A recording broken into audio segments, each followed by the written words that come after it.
Hi Aquarius, Aquarius rising and Aquarius moon. This is your August 2016 forecast. Since the 22nd of July, the Sun has been in Leo in your 7th house, and it will stay there until the 23rd of August. This makes the predominant focus this month 7th house affairs. The 7th house is the house of significant one-on-one relationships. So it can be anyone that you have a close partnership with. This of course can be a marriage partner or a boyfriend or girlfriend or a business partner.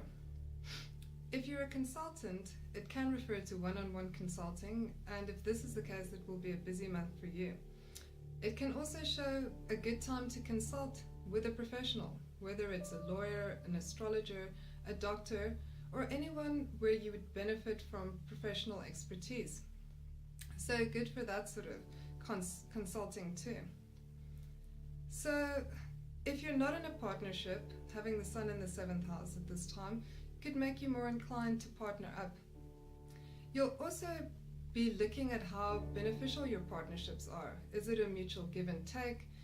And in Leo, the Sun being in Leo, you'll want to be recognized and appreciated for what you do within your partnerships. Let's look at where the new moon and the full moon is in your chart this month. The new moon will be in your 7th house as well on the 2nd of August in Leo, and has trines, and there are trines between the Sun and the Moon and Saturn in your 11th house. This really does put the focus on partnerships and group activities, friends, associations that you're involved with, any kind of affiliations that you've got, social networking that you're doing. So the emphasis will really be on working in partnerships, working in groups, cooperating within groups. You could find yourself getting assistance from peers or recognition within these contexts for work that you've already done.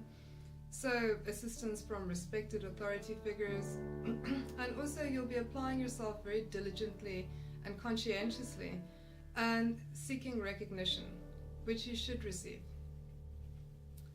Okay, so the full moon will be in your 1st house in Aquarius on the 18th of August. So Leo being very self-determined and self-focused, whereas Aquarius is very group and collective orientated, it brings the focus back from your personal needs to how your personal goals and needs interact with those of others. So are your relationships mutually satisfying? Is someone giving too much and someone else just taking? So you'll be striving to achieve a balance. At this time, you'll also be very sensitive to how others are responding to you. So you'll want to be admired and appreciated and recognized for what you do. So sensitive to criticism from others, but also, the focus will be on negotiation, persuasion, and communication, how you project yourself in the world, and how others perceive you.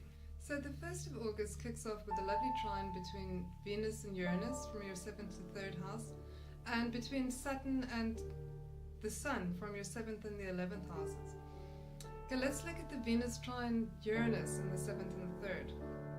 This is a very artistic, inspired aspect, and between the 7th and the 3rd houses, it will possibly show intense romantic communications. So you could find yourself texting and calling and interacting on social media with a romantic interest. So lots of passionate communication with partners, and so enjoy it. It should be a lot of fun. Conversely, the Sun trine Saturn between the 7th and the 11th houses shows cooperation in partnerships and friendships and groups. So again, working hard for recognition within group associations. So a very practical aspect. It helps you get things done very efficiently. On the 2nd of August is the new moon in Leo, with those trines to Saturn from the Sun and the Moon I discussed. So, like I said, constructive planning, you want to receive recognition within a group, you want to shine within a group, and you're using groups and social connections to further your own personal agenda in a very constructive way. Like I said, you may receive assistance from peers or respected elders and make use of their help. So if you want to ask for a favor, this is also a good time to do it. You may also find that you receive recognition for work that you've previously done. So your hard work, in a sense, pays off now. On the 4th of August, Mars moves into Sagittarius in your 11th house. Mars is still moving through the shadow period of its recent retrograde, and it will be moving to conjunct Saturn, which is already in your 11th house. So you'll find the drive and initiative of Mars struggles a bit to get off the ground. You'll probably experience obstacles and setbacks, possibly be dealing with too many responsibilities, particularly group responsibilities. And also having to do a lot of careful work and planning, and things, like I said, struggling to get off the ground. Of course, when Mars finally does conjunct Saturn, I think on the 24th of August, and moves past Saturn, this will free up considerably. So use this time to review all the projects and endeavors that you want to get involved with. Mars in Sagittarius is notoriously good at spreading himself too thin. So you may find that you want to get involved in too many things. You're not using your energy as resourcefully as you could. So instead, use this time to carefully go over and consider what you do want to get involved with. So you'll find also within group contexts, Mars in the 11th wants to take some initiative. You're not going to be happy to have a back seat, but try not to step on too many toes in doing so. Okay, on the 5th of August, Mercury squares Saturn from the 8th to the 11th house. So this can come up as a slightly depressive aspect. It's very serious and practical. So if you can work alone at this time, then you should do so, because conversely, it's very good for concentration, focus, research. So use it to deal with the nitty-gritty details that ordinarily you might find boring, because this is a very detailed-orientated aspect. On the 6th of August, Venus squares Mars between the 8th and the 11th houses. This can show some tension and friction, particularly around joint resources, perhaps a partner or a family member. And so there could be a little bit of confusion over investments at this time, but just try and gain a bit of clarity and not respond in a rash manner. It's nothing to be alarmed about. In fact, this friction can be pretty constructive in terms of making you decisive about any decisions around financial affairs. And it could also be, for instance, that a friend might ask to loan some money from you, and you might not be very agreeable to that notion. On the 7th of August, Mercury opposes Neptune from the 8th to the 2nd house. These are the houses of finance in the chart, so the 8th being joint resources and investments, and the 2nd being your resources and money and possessions. So Mercury opposing Neptune can show miscommunication, misrepresentation, possibly an unsound investment. Someone could be trying to sell you something and it seems too good to be true, and it probably is.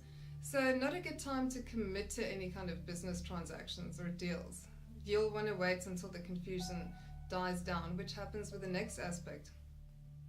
On the 10th of August, Mercury will trine Pluto between the 8th and the 12th houses. This aspect is very good for getting to the bottom of things.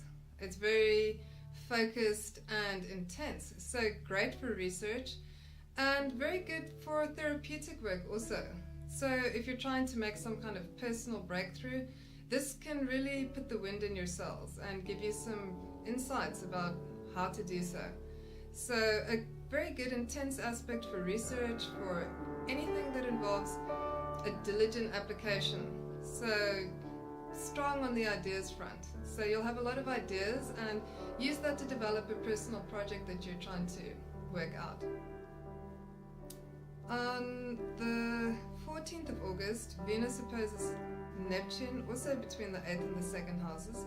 Again, the houses of finances. This can often show overspending. So you spend too much on something and regret it later. So this isn't a good time if you have a sudden fancy to buy something, but you haven't really thought it through, you'll probably regret it. So not good for investing. And alternatively, it can also show too much of a good thing in terms of substances. So you may eat too much, drink too much, etc., and not feel too great as a result. On the 16th of August, the Sun will trine Uranus between your 7th and 3rd houses. These are the houses of one-on-one relationships and communication. So it's also a good aspect for publishing and teaching. So good for consulting as well and getting recognition unexpectedly. So yeah, I mean, a great aspect in terms of a new take on partnerships, how to interact with others. Like I said, if you do consulting work, you could really find that you're quite, well, there'll be a transformative change in your thinking. You'll be able to see things in a new way and project yourself in a different fashion that's going to be quite effective. It could also be that a communication has an unexpected result. You know, there's a positive breakthrough because of some news that you receive. So something that, you know, puts the light on, so to speak. So a new light on an old issue. So expect the unexpected in a good way. On the 17th of August, Venus trines Pluto from the 8th to the 12th houses. This aspect is very good in deepening relationships, intensity around relationships, so quite magnetic and intense. And it's also very good for artistic expression. So if you're working on something behind the scenes, it could be around a financial investment or something that you want to let go of, possibly, that would be constructive. This would be a good aspect for that. So also good for critical thinking and artistic sensitivity. On the 18th of August is the full moon in Aquarius in your 1st house. The 1st house is very me orientated. So you'll be thinking, well, what about me? You know, in terms of your interactions with people around you. What about my needs? Aquarius, though, of course, is the sign of collective goals and, you know, humanity by and large. So because the new moon was in Leo, which was very personally motivated, you'll have to align your personal drives with collective drives. So it's that balance between self and other and give and take. There's some good trines there's a sextile between the moon and Uranus in the 3rd, and a trine between the Sun in the 7th and Uranus in the 3rd. So this is very good for, like I said, changing your thinking. You will think of inventive ways to find recognition for yourself and for your ideas, and inventive ways to communicate within partnerships. So transformation through ideas, so surprising events in your day-to-day reality, again, news that could be transformative, or an insight into how to use your communications to receive recognition. This could be through social media or through strengthening your partnerships. And because the 1st house is a very public house and the full moon is culminating here, it may also be that you choose to make a relationship public. So perhaps you've been seeing someone and you haven't really declared yourselves as an item yet, and now you might want to do so. So you might be feeling very strong and positive about that. On the 22nd of August, Mercury conjuncts Jupiter in your 8th house. This placement is good for business deals, contracts, negotiations. It will give you a broad view of any subject under discussion. So in this house, you'll find you have the power to be rather persuasive, and negotiations are very favorably indicated. So like I said, very good for a broad understanding of a topic, for negotiations, for influencing others. You know, mainly because you have a good grasp about what you're talking about. So like I said, good for business and good for influencing others positively. On the 23rd of August, the Sun will go into Virgo in your 8th house. So the last week of the month and the first 3 weeks of September, the focus will be on joint resources. This does bring things back to financial obligations. If you've got debts to settle or bills that you need to pay, you'll want to tidy up your financial areas, and so the focus will be on finances, in particular joint resources. but more on that next month. On the 24th of August, Mars will conjunct Saturn in the 11th house. So like I said, there can be some frustration in terms of goals and aspirations that you have, particularly within a group. And so frustrations, delays, setbacks, you can be loaded with too many responsibilities and tasks and, unable to take the initiative like you'd like. So it can be a little bit of an oppressive influence, but once this frees up, you can really push ahead. And so hopefully you've used the time leading up to this conjunction to review very carefully, where you want to get involved and, what projects you want to put your energy onto so that you don't spread yourself too thin. On the 26th of the 8th, Mars will square Neptune in your second house. This can also show possibly shady characters or a shady friend or or possibly substance abuse, maybe too much alcohol. And so generally, it's the kind of aspect that will give you a bad taste in your mouth. So if you're involved in something that feels shady, back out now while you have the chance. Between the 26th and the 29th, Venus will conjunct Jupiter in your 8th house. Generally speaking, this is a very lovely aspect for entertainment. If you want to throw a party or go to a party, this is the time to do so, because this aspect can have you feeling on top of the world. In your 8th house, it can also show gains from investments or financial investments in particular. This could be property concerns or investments that you have with somebody else, or just money coming in from other people. But this is going to be very specific to where planets are in your particular chart, like your natal horoscope. But in general, it will be good for festivities, good for a party, so you'll be in a very good mood, so take advantage of it. Between the 27th and the 30th, Mercury will conjunct Venus in your 8th house. Again, a very good aspect for persuasive communication. So if you've got an idea to sell, use this aspect for that. It will be very good again for negotiation. So if you need to sell something, if you need to conclude a business deal, negotiate a business deal, then this is a good aspect for that. And if you have sentimental words that you need to share with somebody else, this is a good aspect for that as well. So if you want to whisper sweet nothings to someone, then use this aspect for that, because it does favor light, easy communication.